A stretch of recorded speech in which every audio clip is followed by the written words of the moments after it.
अस्सलाम वालेकुम। एक तरफ तो जजेस की तैनाती के ऊपर एक तनाज़े की शक्ल है, वकला भी एहतजाज कर रहे हैं, सुप्रीम कोर्ट में नए जज भी तैनात हो रहे हैं, हाई कोर्ट के अंदर जजेस की तैनाती ख़ास तौर पर इस्लामाबाद हाई कोर्ट के अंदर अंदर क्या सूरत हाल बनेगी वो एक कौमी इशू के तौर पर इस वक्त हमारे सामने है। बाज़ लोगों की राय यह है कि जो कुछ किया गया 26वीं आइनी तरमीम के बाद इसमें पाकिस्तान में आज़ाद अदलिया का तस्वर ख़त्म हो जाएगा।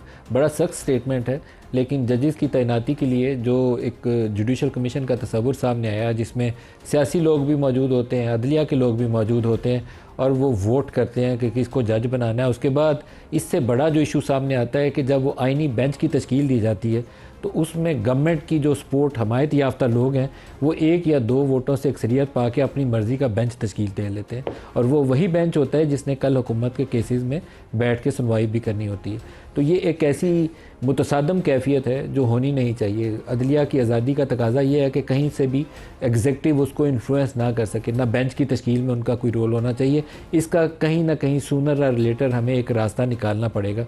इसका एक खमियाजा शायद फौरी तौर पर हमें ये नज़र आता है कि इंटरनेशनल मॉनेटरी फ़ंड का एक मिशन पाकिस्तान आया है। उस मिशन ने पाकिस्तान में करप्शन और गवर्नेंस जैसे इश्यूज़ के ऊपर जायज़ा लेना और अपनी रिपोर्ट देनी है और वो रिपोर्ट पब्लिक भी होगी, शाया की जाएगी।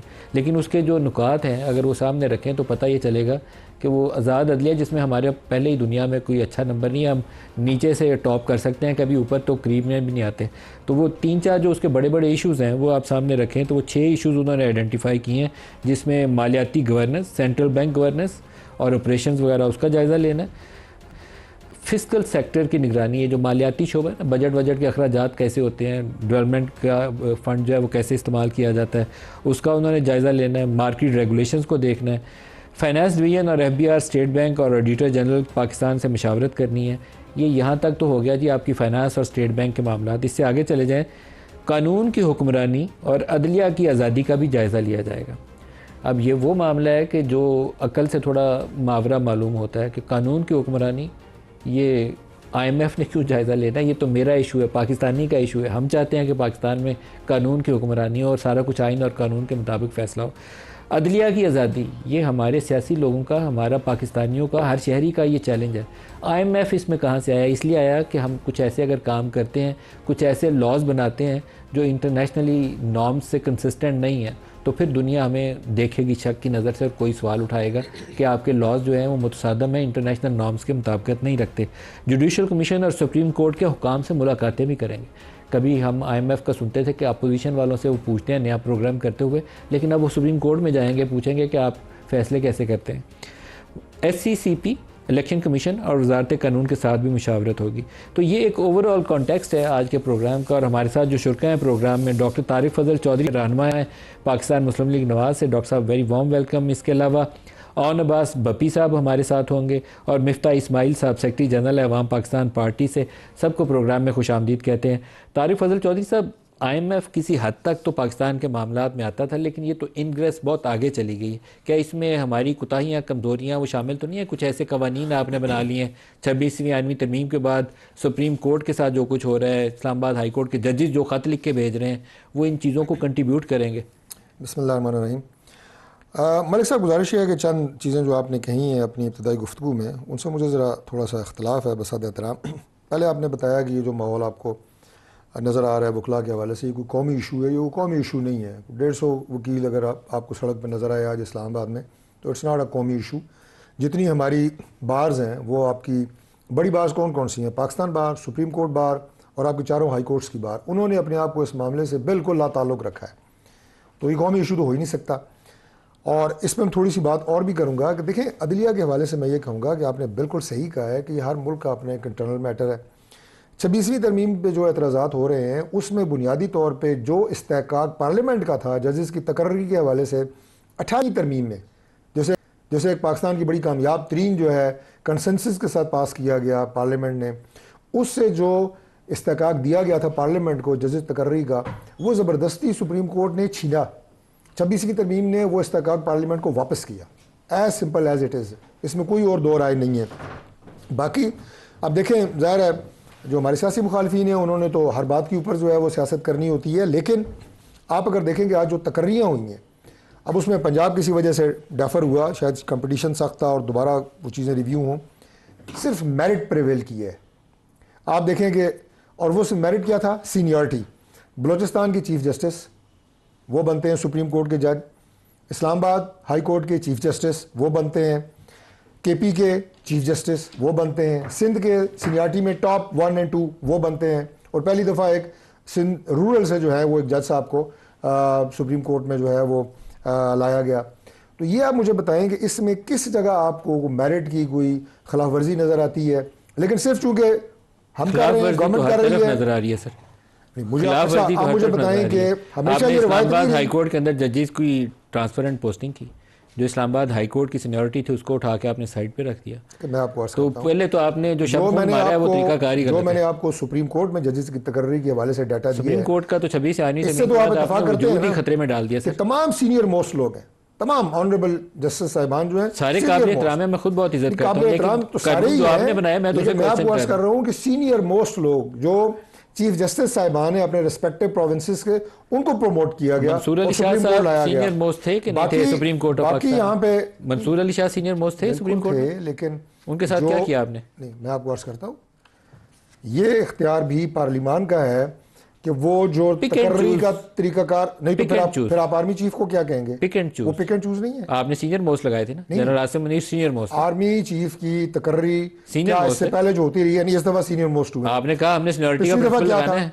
उससे पिछली दफा क्या था, दूसरे तीसरे चौथे नंबर से कोई भी जो सीनियर तरीन नहीं, सीनियर शाह खबर साहब मारूफ माहिर कानून हमारे साथ हैं। तो शाह खबर साहब, क्या अदलिया पाकिस्तान में आज़ाद है या हमारी कोशिशों से पहले से और ज़्यादा नीचे चली गई? देखिए, जो हमारी जो कॉम्पोजिशन है ना जी, इसको छोड़ दें कि वो जुडिशल कमीशन ऑफ पाकिस्तान कैसे कॉन्स्टिट्यूट हुआ और किस तरह होता है, लेकिन एक चीज़ मैं आपको बता दूं कि जो भी जज ऑफ द हाई कोर्ट या सुप्रीम कोर्ट अपॉइंट होते हैं उसकी एक क्वालिफिकेशन आइन में लिखी हुई है, ठीक है जी। जितने भी लोग अभी तक 26 जो हैं वो हाई कोर्ट के जजेस तो अभी तैनात हो चुके हैं तमाम सूबों में।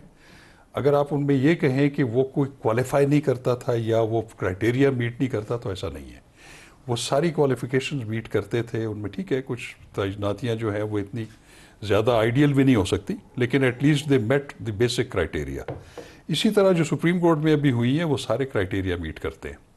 प्रॉब्लम यहाँ पे ये है कि कोई भी जज एक दफ़ा, मैं ये भी वजाहत कर दूँ कि एक बार कोई भी हाई कोर्ट सुप्रीम कोर्ट का जज बन जाए, वो कंफर्म जज हो, उसको एग्जीक्यूटिव हटा नहीं सकती जब तक कि वो एक तरीक़ाकार है सुप्रीम जुडिशल काउंसिल का, अगर वो मिसकंडक्ट ना करे। तो इसलिए उनकी आज़ाद हैसियत बरकरार जज रख सकते हैं, अपने फ़ैसलों पे बिल्कुल रख सकते हैं, क्योंकि उनकी जो तनज़ली है वो एग्जीक्यूटिव के डोमेन में नहीं है, वो टोटली जुडिशल डोमेन में है।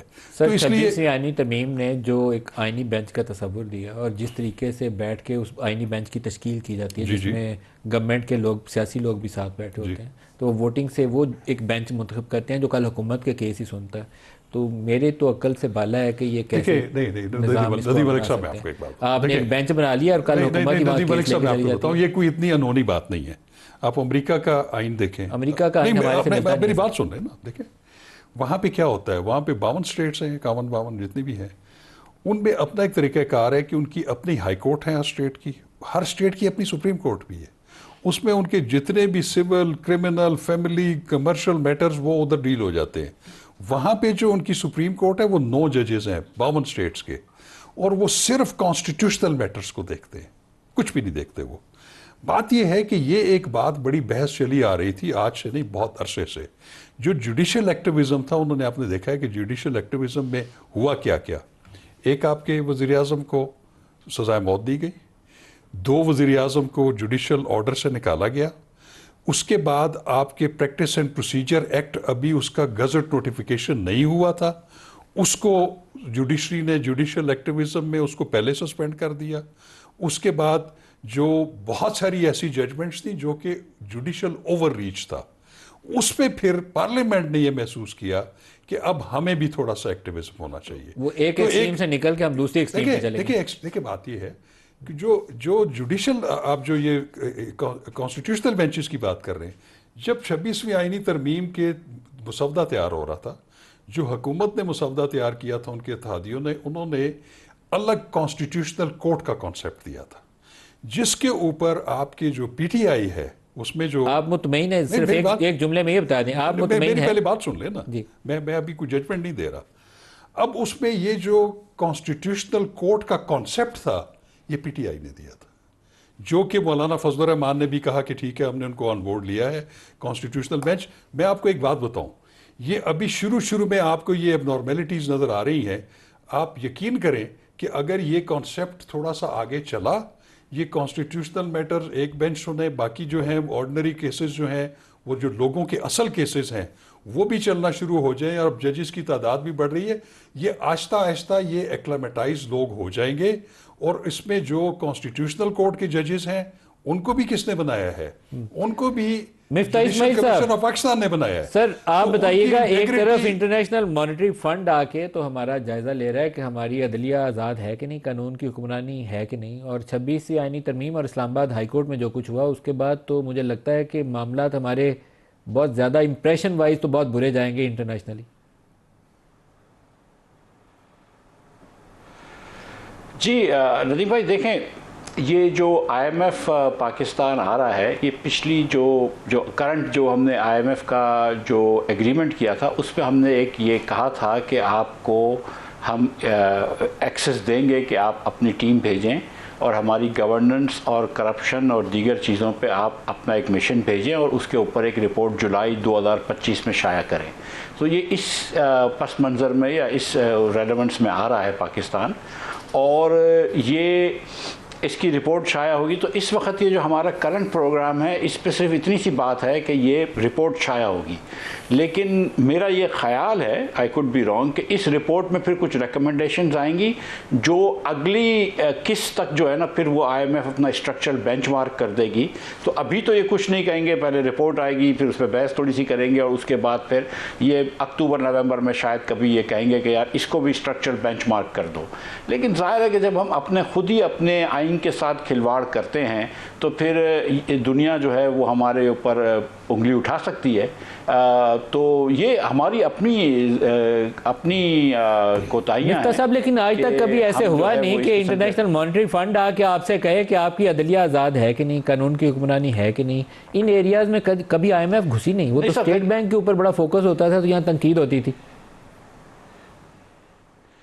जी देखिए, 1997 का ये आईएमएफ का एक वो था जिसको 2018 में इन्होंने ऑल्टर किया है, और इसमें क्योंकि हम बोरोइंग कंट्री हैं तो वो हमारी गवर्नेंस पे बात कर सकते हैं। अब गवर्नेंस पे बात कर रहे हैं, और नॉर्मली वो गवर्नेंस से मुराद रेगुलेशन होती, स्टेट बैंक होता, फिर जब से ये फैटफ वगैरह बात शुरू हुई तो एंटी मनी लॉन्ड्रिंग हो गई। लेकिन क्योंकि यहाँ पर अब जो है वो हमने एक वो अल्लामा इकबाल का मिसरा है ना कि शाख नाजुक पे हमने एक आशियाना बनाया तो वो देर पार नहीं रहता, तो हमने भी तो शाख नाजुक पे आशियाना बनाया। तो ये शाह साहब ने बड़ी तारीफ़ कर दी अमेंडमेंट की, और अल्लाह करे ये जिनकी बातें सही निकलें। लेकिन सच्ची बात है कि हम सारी हकीकत जानते हैं कि ये जो कानून है या कोई भी कानून इस हुकूमत ने इसलिए पास नहीं किया कि आवाम को आसानी से इंसाफ मिले। कोई भी चीज़ हुकूमत ने इसलिए नहीं की कि आवाम के लिए बेहतरी हुई, तो अपनी आसानी के लिए कर रहे हैं। सच्ची बात यह है, और शाह साहब की बात में, खावर साहब की बिल्कुल बात सही है, शाह खावर साहब की, कि जुडिशल एक्टिविज़म हुआ है, बिल्कुल उसमें हुआ है, लेकिन इसका ये मतलब बिल्कुल नहीं है कि आप पूरी जुडिशरी के हाथ पैर काट दें। ऐसा ये मतलब नहीं कि आप अपना मनपसंद जो है वो कॉन्स्टिट्यूशनल बेंच बना के अपने उसके चेयरमैन बना दें। और ये नहीं कह सकते आप कि जब सीनियर मोस्ट करें तो आप बोलें देखो हमने मेरिट पे करा है, सीनियर मोस्ट हैं, और जब नहीं करा तो हमने कहा तो कोई बात नहीं। कंसिस्टेंसी नहीं है। एक मरतबा आप जज लगाएं, मैं एकदम एग्री करता हूं कि पार्लियामेंट का इख्तियार होना चाहिए, जजेस का इख्तियार नहीं होना चाहिए कि नया जज कौन लगे, लेकिन एक मरतबा एक जज लग जाए तो फिर unless he is done something wrong, let him come up through the ranks. उसके अंदर फिर हमको इंटरफेयर नहीं करना चाहिए। और मिफ्ताह साहब, जो बेंच की तश्कील है उसके अंदर भी अब सियासी लोगों का रोल है। मुझे तो ये इस पे इतराज़ है ही नहीं है कि सियासी लोग जज तैनात करें, करना चाहिए, उसमें हेयरिंग करें, सुने, लेकिन बेंच की तश्कील तो सियासी लोगों का काम ही नहीं है। सर मैं तो मेरी तो सर गुजारिश ये देखें सर, हमने ये देखा है कि साकिब निसार साहब अपनी मर्ज़ी की बेंच बनाते थे, काजी फ़ायद ईसा साहब अपनी मर्ज़ी की बेंच बनाते थे, और सच्ची बात यह है कि मावरा आइन फैसले भी देते थे। ठीक है, ये अपनी मर्ज़ी चलती थी इन लोगों की, तो ये भी गलत है। और जैसे अमेरिका की ये बात कर रहे थे शाह खावर, तो 9 के 9 जजेस जो हैं वो हर बेंच में होते हैं, हर बेंच में 9 के 9 जजेस होते हैं। तो आप इस तरह ऑटोमेटिकली कर दें कि 1, 15, 16 जो है एक बेंच होगी, 2, 14 और 13 एक बेंच होगी, ऑलरेडी पहले से फैसले कर दें, फिर जो जज जिधर होगा तो उधर रैंडमली आ जाएगा। या आप रैंडमली बेंच कर दें, या आप 3 लोगों की कमेटी जो पहले बनाई थी, जिसको बिल्कुल सही कह रहे हैं शाह साहब के वो हमारे जज साहिबान ने इत्तलाक होने से पहले इसको वो कर दिया, फिर इसके बाद हुकूमत ने वो चीज़ वापस ले ली क्योंकि अब 3 में से 2 जज इनके नहीं रहे। सच्ची बात यह है कि ये मुल्क के साथ खिलवाड़ कर रहे हैं। जिस मुल्क में हुक्मरानी कानून की हुक्मरानी ना हो, अपनी मर्ज़ी से चीज़ें कर सकते हों लोग, उस मुल्क में मुल्क आगे तरक्की नहीं कर सकता। और शाह साहब ने एक बात फरमाई कि पार्लियामेंट ने ये महसूस किया कि जुडिशल एक्टिविज़म हो रहा है। सर माजरत के साथ पार्लियामेंट ने ये महसूस नहीं किया, कहीं और ये एहसास हुआ है, और पार्लियामेंट को तो कह दिया गया ये रात के अंधेरे में आइन की तरमीम पास हुई है। बप्पी साहब, आपकी जमात के ऊपर शाह साहब ने कहा कि आपकी तरफ से ये तजवीज़ आई थी कि आइनी बेंच बनाते हैं, अलहदा से अदालत नहीं बनाते, तो आप तो बराबर के कसूरवार हैं। फिर ये जो कुछ हो रहा है, आप तो एहतजाज क्यों कर रहे हैं? आप बिस्मिल्लाहिर्रहमानिर्रहीम। मलिक साहब, पहले तो मैं बता दूं कि जो तारिक फजल चौधरी साहब ने कहा ना कि ये कौमी इशू नहीं है, ये वाकई कौमी इशू नहीं है, क्योंकि इस आइनी तरमीम का कौम से कम अज़ कम कौम की फलाह से तो कोई ताल्लुक नहीं, बल्कि अब ये बैनुल-अक़वामी इशू है, क्योंकि IMF इसमें इन्वॉल्व हो गया। और यकीन जानिए, ये जो 26वीं आइनी तरमीम के बाद जो जुडिशरी का इस वक्त हाल है, मुख्तलिफ पोलिटिकल जमातों ने अपनी ही जमातों के लोगों को कि ये वकील हमारा है, ये वकील है, उनको एक कंसेंसस बिल्ड कर दिया और उनको वहाँ पे वोटिंग कर दी। इसकी एक एग्जांपल देता हूँ। आज से 4 दिन पहले जब पंजाब के हवाले से उन 9 जजेस की सिलेक्शन हो रही थी, तो उसमें जो पैनल बैठा था उसमें 9 लोग एक साइड पे थे और 2 लोग एक साइड पे थे। 2 लोग में बैरिस्टर गौहर और बैरिस्टर अली जफर साहब थे, और बाकी 9 लोग गवर्नमेंट के थे, जिसमें फारूक नाइक साहब भी होंगे, आरम तारड़ भी होंगे, अटॉर्नी जनरल होंगे, और एक साइड बैठी थी चीफ जस्टिस साहब बैठे।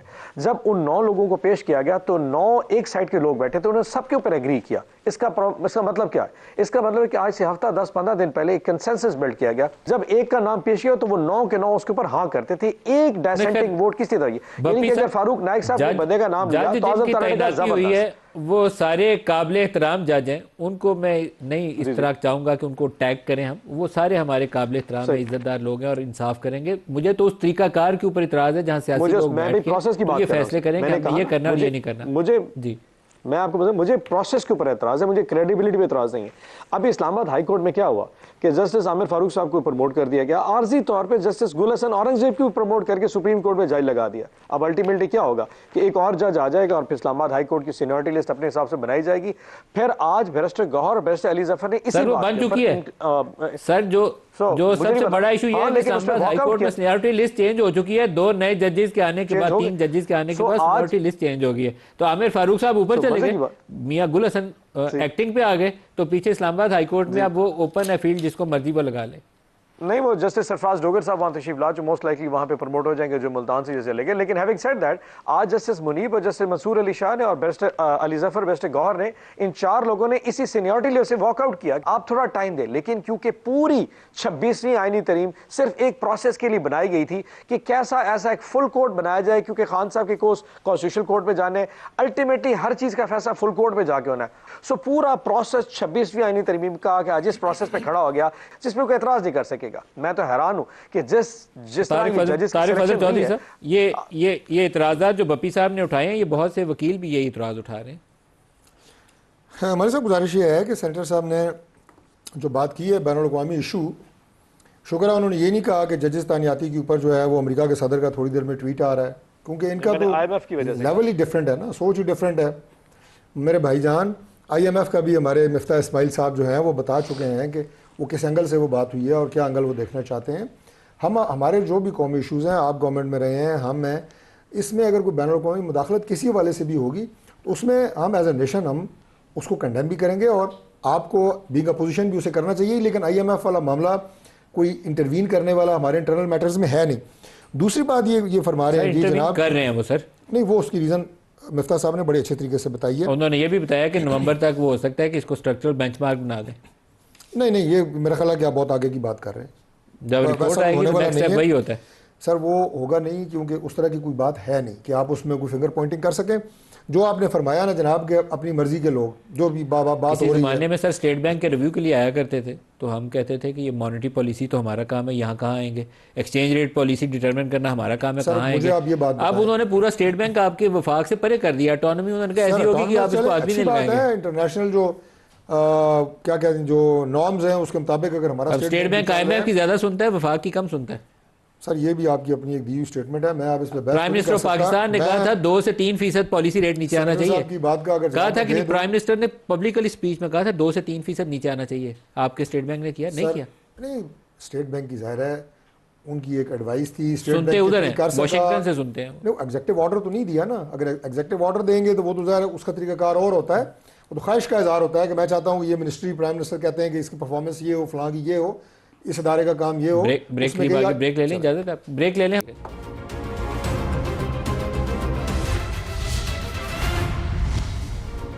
प्रोग्राम में दोबारा खुश आमदीद कहते हैं। ताला तारड़ साहब ने अभी एक अपडेट शेयर किया है। वो कहते हैं कि रिमिटेंसेज जो हैं जनवरी के महीने में उसमें 25% इजाफा हुआ है। रिमिटेंसेज एक ऐसी सक्सेस स्टोरी है कि जो 7 माह में कम बेश $21 अरब, $3 अरब per month, $20.8 billion to be exact. तो ये वो एरिया है जो पाकिस्तान को इस वक्त एक्सपोर्ट्स में खातिर खा जो इजाफा नहीं हो रहा, उस कमी को हमारे ओवरसीज़ पाकिस्तानी जो है अपनी रिमिटेंसेज से इस वक्त बचा रहे हैं, which is very positive sign.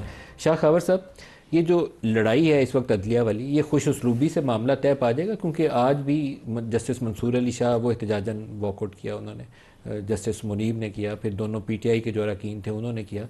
तो ये मामला दुरुस्त नहीं है। दुरुस्त रास्ता तो ये होता है कि वहाँ कंसेंसस इवॉल्व कर लेते। देखिए, कंसेंसस हो जाए तो सबसे बड़ी अच्छी बात है, और इस तरह जो थोड़ी सी डिवाइड जो नज़र आती है अदलिया में, वो ख़ुद उस अदलिया के इदारे के लिए बेहतर नहीं है। मेरा ज़ाती ख्याल ये है, देखें, आप भाई भी हो उनका भी आपस में इख्तलाफ हो जाता है, लेकिन वो इख्तलाफात उनको under one roof privately deal करने चाहिए, ठीक है। अब ये जो एक ख़त लिखने का सिलसिला, और ख़त लिखना भी कोई मैं समझता हूँ बुरी बात नहीं है, अगर वो 6 जजेस ने भी पहला ख़त लिखा था, उनकी ग्रीवेंसेस थे, लेकिन मेरा उस पर थोड़ी रिजर्वेशन ये है कि उसको आप पब्लिक ना करें। सर 6 जजेस के बाद जो दूसरा मामला हुआ है ना, जब जी। इस्लामाबाद हाई कोर्ट में 3 जजेस की तैनाती हुई है, उसके ऊपर मुलाकात और फिर उसके ऊपर भी खत। जी, वो भी ठीक है। अभी रिसेंटली 5 जजेस ने खत लिखा, जी, वही 5 जजेस ने खत लिखा। ठीक है, वो ज़रूर आप लिखें, आप अपनी रिजर्वेशंस बिल्कुल वॉइस करें, लेकिन अब आप उसको अभी सुप्रीम कोर्ट में या जिसको भी आपने लिखा है वहाँ पे पहुँचा नहीं है, लेकिन उससे पहले सोशल मीडिया पे वो जो है वो वायरल हो लेकिन गया। आपके ख्याल में जब 3 जज इस्लामाबाद हाई कोर्ट में इंडक्ट किए गए हैं, तो जो पहले से मौजूद जज थे उनकी सीनियरिटी को कंप्रोमाइज़ करना ये हाँ, दोस्त था? ये नदीम मलिक साहब, मैं आपको बताऊं, ये एक इशू है। ये इशू है ना? उसकी वजह ये है कि आर्टिकल 200 जो है जिसके तहत ये ट्रांसफर्स हुई हैं, वो प्रोसेस बिल्कुल कंप्लीट हुआ हुआ है। एक बात मैं ज़रूर कहूँगा कि जिन जज साहिबान ने उस सीनियरिटी को चैलेंज किया हुआ है, क्योंकि chief justice Islamabad high court ने ये 3 जजेस के ट्रांसफ़र के बाद एक सीनियरिटी लिस्ट इशू कर दी, उससे बहुत ज़्यादा जो है वो एक फ़र्क पड़ा।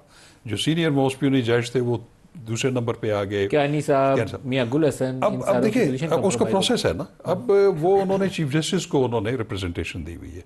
अब मेरा ख्याल है कि उस पर काम हो रहा है, उस पर जो भी तरीक़ाकार होगा। नतीजा तब आए जब काम हो चुका और नई अपॉइंटमेंट भी होगी हो, तो फिर उसका क्या फायदा? नहीं, मैं आपको एक बात बताऊं, देखिए, इस वक्त जो इस्लामाबाद हाई कोर्ट की चीफ जस्टिस आ गए। अच्छा, एक बात मुझे नहीं समझ आई कि जस्टिस मियां गुल हसन को आपने एक्टिंग जज क्यों बनाया है? एक्टिंग जज जो होता है वो अगेंस्ट वेकेंट पोस्ट होता है कि फॉर द टाइम बीइंग। तो आप जब एक प्रोसेस शुरू किया हुआ है, आपने परमानेंट जजेस बना रहे हैं, तो मुझे उसकी समझ नहीं आ रही कि उनको क्यों। गुल हसन अगर ये चाहें कि मैं नहीं जाता है, नहीं, उनकी चॉइस नहीं है, उनकी चॉइस नहीं है, क्योंकि वो प्रेसिडेंट का इख्तियार है, होता वो टेम्परेरी है। लेकिन एक चीज बड़ी इंपॉर्टेंट है, तो दो काम एक चीज इंपॉर्टेंट ये है वो निकल गए ना कि अब उधर वहां पे किसी को, जब तक चीफ जस्टिस अपॉइंट नहीं होते, वहां पे किसी को एक्टिंग चीफ जस्टिस बनाना है। वो भी प्रेसिडेंट का प्रीरोगेटिव है कि वो अमंग्स्ट द अदर जजेस, अगर chief justice of the high court का पोस्ट वैकेंट है या किसी वजह से, तो फिर एक्टिंग लगा के तो उनके साथ तो हाथ हो गया ना सर, वो तो उधर से चीफ जस्टिस हो सकता है, लग जाते। लेकिन बहरहाल ये है कि उनकी जो सीनियरिटी का इशू है वो बिल्कुल, चाहे वो जुडिशरी की एग्जीक्यूटिव साइड पे हो या जुडिशल साइड पे हो, उसका वो डिसाइड होना बहुत ज़रूरी है। बिल्कुल। मिफ्ता साहब, ये जो IMF वाला मामला है, दोबारा इसकी तरफ मैं फिर आपको लेके जाना चाहूँगा। आम तौर पर जब ये शुरू करते थे, मैं कोई 1990 से इनको कवर कर रहा हूँ, तो ये मामला शुरू में ऐसे ही शुरू होता है कि एक रिव्यू रिपोर्ट बनाने लगे। ग्रेजुअली वो रिव्यू रिपोर्ट जो है वो किसी मिशन की मीटिंग्स पे जाके मुंतज होती है। मिशन की मीटिंग के बाद आप नया प्रोग्राम करते हैं तो फिर वो जो स्ट्रक्चरल बेंचमार्क्स बनाते हैं उसके अंदर इनकॉर्पोरेट होना शुरू हो जाते हैं। आपका एग्रीकल्चर टैक्स इसी तरीके से है, आपकी ये हुंडी हवाला से जो पैसे जाते थे वो इसी तरीके से इनकॉर्पोरेट हुए। स्टेट बैंक की इटॉनमी हो, गवर्नर कितना इंडिपेंडेंट होगा, एक्सचेंज रेट कितना वफाक से डी लिंक्ड मामला होगा, इटॉनमी होगी, सब चीज़ें ऐसे ही स्टेप बाय स्टेप आई थी। अब ये जजेस की तैनाती और आपकी जुडिशल इंडिपेंडेंस भी ऐसे इनकॉर्पोरेट होने वाली है।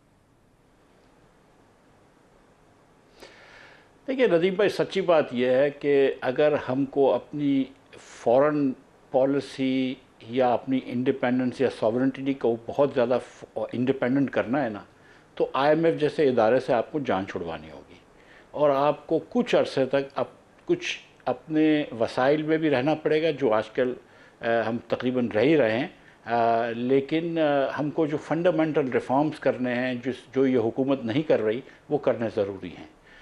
जब तक आप अपनी मईशत को एक पैर पे नहीं खड़ा कर सकते, अपने पैरों पे, आपको दुनिया बताती रहेगी कि भाई ये करो वो करो। अब ये वाली जो बात है, इसको छोड़ दें कि पीटीआई के जो लोग हैं वो दुनिया भर में क्या बातें कर रहे हैं, चाहे वो जीएसपी प्लस के बारे में हो या दीगर बातों, उन सब चीज़ों को एक तरफ साइड पे रखें। और जीएसपी प्लस में भी मसला है, आप जानते हैं कि यूरोपियन यूनियन के एम्बेसडर्स कह चुके हैं कि आप लोग मिलिट्री कोर्ट्स में क्यों ट्रायल करते हैं वगैरह वगैरह। मिलिट्री सर उसका जुलाई में रिव्यू ड्यू है आपको, क्योंकि अब सर उसका जुलाई में रिव्यू ड्यू है, जून जुलाई के महीने में उसका भी रिव्यू ड्यू है जीएसपी का। तो क्योंकि हम एक गरीब मुल्क हैं तो दुनिया हम पे थोड़ा से उंगली उठा सकती है। और फिर हम ये जो करते हैं ना, देखिए मैं आपको सच्ची बात बताऊं, अभी कल परसों ये केजरीवाल साहब हैं, अरविंद केजरीवाल, बम्बई दिल्ली के अंदर इलेक्शन हार गए। उन्होंने कहा मैं इलेक्शन हार गया, मैं हार मानता हूँ, जीतने वाले को मुबारकबाद देता हूँ, खुदा हाफिज़, अगली मरतबा फिर इलेक्शन लड़ लेंगे। ये जब तक ताकत हमारे बहादुरी हमारे लीडरों में नहीं आएगी कि वो ऑब्वियस हार को नहीं माने, और आप 17-17 सीटें जीत कर अगर मुल्क में हुकूमत करेंगे, तो फिर ये सारी चीज़ें वहाँ से शुरू होती हैं। वो वहाँ की एक जो बुराई है ना, उसको छुपाने के लिए कि ट्राइब्यूनल में फैसले ना हो, ये ना हो, वो ना हो, तो ये सारी बुराइयाँ ये कैस्केड हो रही हैं। सो वो हमको इब्तदा जो है ना उसको ठीक करनी होगी। और हमको कहीं ना कहीं सच्ची बात है कि देखें, ये जो आपने बात की कि कंसेंसस होना चाहिए कि भाई 4 तुम्हारे मर्जी के जज ले लो, 2 हमारी मर्जी के जज ले लो और कर लो। मतलब मुझे बताएं कि ये करने की क्या। लेकिन मिफ्ता साहब, पाकिस्तान तहरीक इंसाफ वाले तो ये इल्ज़ाम आयद करते थे, पीटीआई वाले तो ये इल्ज़ाम आयद करते थे कि मौजूदा हुकूमत 17 सीटें हैं इनकी और हुकूमत बना के बैठे हैं। आपने भी अभी कहा 17 सीटों वाले हुकूमत में बैठे हैं, ये बड़ा सख्त इल्ज़ाम है, कोई पीछे इसके बुनियाद भी होनी चाहिए।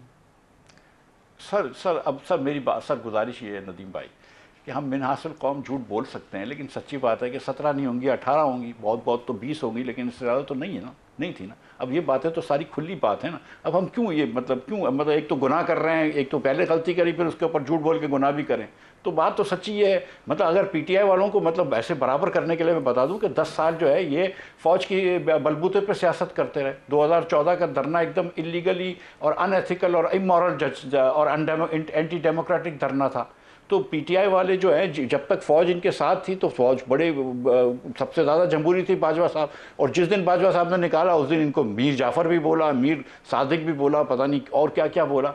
तो पीटीआई वाले भी कोई दूध में नहाए हुए नहीं हैं, इन्होंने भी 1000 गलतियां की हुई हैं। लेकिन इस वक्त जो है, लेकिन ईमानदारी की बात यह कि इलेक्शन में वो बहरहाल जीते थे। बप्पी साहब, अब आपके जमात के दोनों जो वहाँ नुमाइंदे थे, बैरिस्टर गौहर भी और अली ज़फ़र साहब भी, वो एहतजाज करके बाहर निकल आए। अब एहतजाज से तो मसला हल नहीं होता, दूसरों के पास अक्सरियत थी, दोनों जज भी उठ गए, एहतजाज कर लिया, 4 रुकन बाहर आए, उन्होंने जज फिर भी तैनात कर दिए। सुप्रीम कोर्ट में 6 जज भी आ गए, एक एक्टिंग जज भी लग गए। तो आप लोगों का रोल तो फिर इसका मतलब है मार्जिनलाइज हो चुका है, आप कुछ नहीं कर सकते। मलिक साहब, हमारा रोल वैसे इतना खास है भी नहीं। आज से कोई तकरीबन 10-15 दिन पहले जब पीका ऑर्डिनेंस आया था तो उस वक्त हमने एहतजाज किया और एहतजाज करके हम वॉकआउट करके साफ़ी बिरादरी के साथ बाहर चले गए। तो बाद में इल्ज़ाम लगाया, देखें जी आपने वॉकआउट किया, पीछे वो वोटिंग हुई और वो जीत गए। अब टोटल सेनेट में हमारे बंदे ही टोटल 12 या 15 हैं, जिसमें हाउस जो है ना कोई 80 के करीब है, तो बाकी 60 लोगों के मुकाबले हमारा क्या वोट फर्क पड़ता है। तो आज बैरिस्टर अली ज़फ़र का या बैरिस्टर गौहर साहब का वहाँ से बाहर चले जाना एटलीस्ट सिम्बॉलिकली ये जस्टिफाई तो करता है। एक फेस सेविंग जो की जा रही है पाकिस्तान या दुनिया को दिखाने के लिए, पाकिस्तान बड़ा प्रोसेस हो रहा है जनाब, जेसीबी काम कर रही है और बड़े ज़बरदस्त किस्म के जज सिलेक्शन प्रोसेस हो रहा है, कम अज़ कम उसके ऊपर सवालिया निशान तो बन जाता है। उस प्रोसेस में बोर्ड के 2 वोट उसके अगेंस्ट देने से what purpose it serves it, we all know it. के पास अभी जैसे ये मिफ्ता साहब ने फरमाया कि अब ये जो जैसे गुल हसन औरंगजेब को उठा के एक्टिंग जज लगा दी, अब प्रेरोगेटिव किसका? सदर पाकिस्तान। सदर पाकिस्तान कौन है? वो जो 9 लोग बैठे हैं वो और सदर पाकिस्तान। आई मीन एक पूरा सिस्टम काम कर रहा है। कैसे? इसको उठा के यहाँ लगा दो, ये एक्टिंग जज बन जाएगा और अल्टीमेटली स्लॉट खाली हो जाएगी। यहाँ से मुल्तान से एक बंदे को मूव करके इस्लामाबाद भेज दो, वहाँ पे वो चीफ जस्टिस लग जाएगा। उसके बाद क्या होगा? कॉन्स्टिट्यूशनल कोर्ट बनी है, अब Islamabad high court constitutional court भी बनी है, उसमें किसको लेके आना है? अल्टीमेटली सारा सिस्टम एक शख्स को बिठाने के लिए, इमरान खान को बिठाने के लिए बनाया जा रहा है। ये पूरा जितना भी मेला रचाया जा रहा है ये उसको लूटने के लिए लगाया जा रहा है कि नहीं कॉन्स्टिट्यूशनल कोर्ट से, फुल कोर्ट से होते इस्लामाबाद हाई कोर्ट, हर कोर्ट में ऐसा प्लानिंग की जा रही है। मैंने आपको कहा ना डिसेंटिंग नोट क्या होता है कि 9 लोग बैठे, उन्हें कहा जी इस एक जज के ऊपर आप वोटिंग करिए, जज पसंद है, उसमें से कम 6 बंदे कह दे भाई हमें पसंद है, 3 कह नहीं है, 9 के 9 कहते नहीं ये बड़ा जबरदस्त। नंबर दूसरा नाम आया, इसके ऊपर 9 ने कहा ये जबरदस्त। सो 9 लोग जो एक साइड पर बैठे थे उन 9 जजेस के ऊपर बिल्कुल 100% एग्री थे। ऐसे लगता था एक कंसेंसस डॉक्यूमेंट आज से हफ्ता 10 पहले किसी सिस्टम ने बैठ के बनवाया जिस पे एग्री करा, तुम्हारा भी डाल देते हैं, तुम्हारा भी डाल देते हैं, तुम भी राजी, सारे के सारे राजी सिवाय इन 2 लोगों के जो कि एंटी बैठे थे, इसमें बैरिस्टर गौर बेस्ट एली जफर। सो हमारे बैठने से या एतराज करने से कोई फर्क नहीं पड़ता, एटलीस्ट सिंबॉलिकली दुनिया को तो पता चल जाए ये प्रोसेस एक ढकोसला है, एक ड्रामा किया जा रहा है। और अब यकीन करें मैं तो आज के बाद सोचता हूं कि जब ये 10-15 साल बाद यही लोग जाके सुप्रीम कोर्ट के जजेस बनेंगे तो मेरी तकदीर के फैसले, इस कौम के फैसले वो लोग करेंगे जिसके ऊपर मुझे आज एतराज है। 10-12-15 साल बाद ये मुझे उस वक्त मेरे फांसी का मुकदमा आएगा या अल्लाह माफ करे किसी का, तो वो सोचे यार ये जज वेज को किसने लगाया, मैं किस पार्टी को अप्रोच करूं, अच्छा ये फलानी पार्टी को फलाना टाइम लगे, ये अब सोच आ जाएगी। बप्पी साहब, लेकिन ये तमाम जितने भी आपने इतराज़ात बताए, एक सवाल का जो बाज़ का जवाब समझ नहीं आता तारिक साहब से भी और मैं शाखावर साहब से भी चाहूँगा, 17 जज में से ही अभी आईनी बेंच बना है। जो 17 जज पहले थे वो बाहर से नहीं आया आईनी बेंच, तो उस आईनी बेंच में से वही लोग बैठे हैं जो पहले सुप्रीम कोर्ट के अंदर मौजूद थे। अगर इंसाफ करना है तो इंसाफ कर सकते हैं, उनको रोका तो किसी ने नहीं है। तरीकाकार पे इतराज़ है मुझे भी, आईनी बेंच बनाने के, सियासी लोग बैठ के नहीं बना सकते। तो ये तारिक फजल साहब, एक चीज़ के ऊपर मैं कहूँगा कि उन जजेस के ऊपर वजन ज़्यादा है आप लोगों से, वो फैसला करें अगर वो आइन और कानून के खिलाफ। मलिक साहब, मैं पहले भी इस इशू पर बात करना चाह रहा था लेकिन आपने ज़रा थोड़ा सा वो दूसरा टॉपिक डाइवर्ट कर दिया। देखिए यहाँ पे कुछ आपके प्रोग्राम में ना ऐसे मंजरकशी की जा रही है कि जनाब कोई ऐसा सिस्टम, कोई ऐसा चीज़ चल रही है, फलां चल रही है। भाई मुल्क सिस्टम के तहत ही चलता है ना, जो अमेंडमेंट है वो भी एक सिस्टम के तहत होती है, आइन के तहत होती है। मैंने आपको बताया कि 18वीं तरमीम में आपने पार्लियामेंट को इख्तियार दिया, जिसकी माजरत से आप भी कह रहे हैं कि सियासी लोग जजेस की तैनाती करें। सियासी लोग नहीं, पार्लियामेंट की बात करें, पार्लियामेंट में सियासी लोग बैठते हैं, हम पार्लियामेंट की बात करते हैं। वो इख्तियार जिस तरीके से छीना गया पार्लियामेंट से, वो जस्टिस इफ्तिखार साहब के टाइम पे, उन्होंने यहाँ पे पिस्तौल रख के उन्होंने कहा जब ये अगर चीज़ें नहीं करोगे तो मैं सारी तरमीम उड़ा दूंगा। आपने डर के उस वक्त सरेंडर किया था, डरना नहीं चाहिए था। चले, नहीं डरना चाहिए था, डर गए, इख्तियार सरेंडर कर दिया, वापस लिया है। आज भी जनाब आप हमें आधे तनकीद बना रहे हैं। अब आपने बेंच की तश्कील का भी इख्तियार लिया है। अब थोड़ा सा आगे चलते हैं। अभी मेरे भाई कह रहे हैं, मिफ्ता साहब, मैं प्यार से इन्हें सेठ साहब कहता हूँ, सेठ साहब अभी ये कह रहे हैं कि जनाब 2 बंदे तो तुम्हारे डाल लेते हैं, 2 तुम्हारे डाल लेते हैं। ओ भाई ये किटी पार्टी है, कोई कमेटी डालनी है कि यार 2 तुम्हारी डाल लेते हैं, 2 मेरी डाल लेते हैं। मुझे बताएं एतराज़ किस चीज़ के ऊपर है। सेनेटर साहब भी मेरे भाई हैं, इन्होंने ये कर दिया, इन्होंने वो कर दिया जनाब, वो वॉकआउट करके, वैसे माजरत से मैं आपको बताऊं, उन्होंने वॉकआउट बाहर निकल के कहा है कि हमने पार्टी की हिदायत पे किया है। एक कॉन्स्टिट्यूशनल बॉडी का आप हिस्सा हैं, डायरेक्शन इमरान खान से आप जेल से लेके आते हैं, तो क्या मतलब आप कठपुतली हैं? आप, आपके आने का फ़ायदा क्या है? वहाँ पे पार्टी ने कह दिया बाहर निकल जाओ, बाहर निकल गए। भाई वहाँ बैठ के अपना किरदार अदा करें। आखिरी बात, जो बार बार ये तासुर दे रहे हैं जनाब अपने बंदे फलां बंदे, वो भाई मैं पहले आपके प्रोग्राम में कह चुका हूँ कि 3 जजेस वो हैं इस्लामाबाद समेत जो हाई कोर्ट के चीफ जस्टिस हैं, सीनियर 3 जज हैं, उनको लगाना भी जुर्म है। अगर तो हमने वहाँ को जूनियर मोस्ट जज लगाया हो ना, तो फिर तो आप एतराज़ करेंगे हाँ जी यहाँ पे तो सीनियर मोस्ट तो चीफ जस्टिस था, आपने क्या किया है? सिंध में भी दोनों सीनियर मोस्ट हैं, उससे भी एतराज़ है। केपी पे भी केपी को बता चुका हूँ जी, चीफ जस्टिस आए हैं केपी, बलोचिस्तान के चीफ जस्टिस, इस्लामाबाद के हमारे चीफ जस्टिस साहब प्रमोट हुए हैं। और इस्लामाबाद में अब आएंगे कौन? नई लिस्ट या पुरानी लिस्ट? अच्छा, इसमें भी जो वैसे शाह साहब ने बात कर दी है, लेकिन एक जो नुकता है ना, जो रिप्रेजेंटेशन फाइल हुई है सीनियरिटी लिस्ट के हवाले से, उसमें सिर्फ ये है कि हलफ न्याय उठाएं या हलफ न्याय ना उठाएं। सर मैं आपको रिप्रेजेंटेशन पे भी अपडेट कर दूं, जो हाई कोर्ट इससे पहले बनी थी, क्योंकि मैं तो आप इधर गई है ना, हाई कोर्ट जब शुरू में इस्लामाबाद में बनी थी पीपल्स पार्टी के दौर में, उस वक्त ये सारे जज कहाँ से आए थे? केपी से, बलोचिस्तान से, पंजाब से, सिंध से नहीं आए। मुझे आप बताएं। अच्छा, अब अगर आ गए हैं तो कोई नया काम हो गया के ऊपर ये जो सवाल उठ रहा है, इस्लामाबाद हाई कोर्ट के जजेस ने 5 जजेस की रिप्रेजेंटेशन थी, तो जस्टिस मोहसिन अख्तर कैनी और जस्टिस तारिक जहांगीरी, जस्टिस बाबर सत्तार, इनकी रिप्रेजेंटेशन मुस्तरद कर दी गई है। 3 सूबाई हाई कोर्ट से जजेस के तबादले के बाद इस्लामाबाद हाई कोर्ट में तब्दील की गई सीनियरिटी लिस्ट बरकरार है। लाहौर हाई कोर्ट से ट्रांसफ़र होकर इस्लामाबाद हाई कोर्ट आने वाले justice Sarfaraz Dogar senior puny जज बरकरार हैं। ये न्यूज़ अपडेट है। Chief justice Islamabad high court ने 5 जजेस की रिप्रेजेंटेशन पर फैसला जारी कर दिया है और जस्टिस सरफराज डोगर 2015 में बतौर हाई कोर्ट जज हल्फ उठाया। ये चीफ जस्टिस आमिर फारूक साहब ने कहा है और जजेस की तैनाती और ट्रांसफ़र में फ़र्क है, दोनों दो मुख्तलिफ बातें हैं। ये असर शाह खाबर साहब, ये chief justice Islamabad high court ने ये जी एंड डिटरमिनेशन रिजल्ट ये है जी। ठीक है, वो तो चूंकि उन्होंने सीनियरिटी लिस्ट तो पहले से जारी की है, उसकी तो फिर उन्होंने सीनियरिटी लिस्ट तो justification बरकरार रही ना। नहीं, लेकिन मैं ये कहता हूँ कि वो उनकी रिप्रेजेंटेशन अभी पेंडिंग है। ये रिप्रेजेंटेशन के ऊपर ही फैसला मुस्तरद कर दिया ना चीफ जस्टिस पाकिस्तान ने ये इस्लामाबाद हाई कोर्ट वाले जो उनका ऑर्डर है। नहीं नहीं, देखिए वो उसमें फ़र्क है, क्योंकि वो तो उन्हीं की सीनियरिटी लिस्ट को उन्होंने चैलेंज किया हुआ था। पहली रिप्रेजेंटेशन उन्होंने chief justice Islamabad high court को की थी, अब उन्होंने कर दिया, लेकिन उन्होंने ऑलरेडी इसको चैलेंज किया हुआ है चीफ जस्टिस ऑफ पाकिस्तान के सुप्रीम कोर्ट में किया हुआ सुप्रीम था। कोर्ट में किया हुआ है। अब उसमें मेरे जाती की राय ये है कि इससे पहले भी जो सीनियरिटी के इशू उठे थे, जस्टिस फारिक इरफान खान साहब जो थे उनकी और कुछ जजेस की अपॉइंटमेंट हुई थी, उसको फिर जुडिशल साइड पे सुना गया था। वो अलग बात है कि बाद में वो इन्फ्रक्चस हो गया।